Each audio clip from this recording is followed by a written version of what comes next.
Uy, mga kaibigan, huwag masyadong mag-stress sa utang. Simulan na natin ang pagkontrol. Dalaf-Iviri, handa na ba kayong kumawala?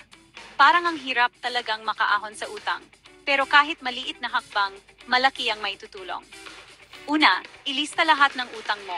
Alam mo ba, kapag alam mo na kung magkano ang utang mo, parang tapos na ang kalahati ng laban.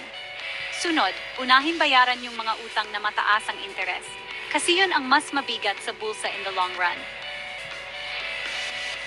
Ngayon, gumawa ng budget at sundin ito. Bantayan ang kinikita at ginagastos para makita kung saan pwede magtipid. Baka pwede munang bawas-bawasan ng kape araw-araw o magluto na lang sa bahay kaysa kumain sa labas. Isipin mo rin kung pwede pagsamahin ang mga utang para mas madaling bayaran at baka mas mababa pa ang interest. At huwag mahihiyang humingi ng tulong. May mga financial advisor o debt counseling service na pwede mong kausapin para sa payo na babagay sa'yo. Tandaan, okay lang humingi ng tulong, hindi ka nag-iisa dito.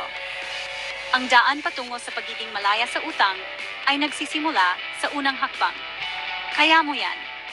Manatiling positibo, ituon ang pansin sa goal, at malapit mo nang marating ang buhay na walang utang. Cheers sa debt-free future!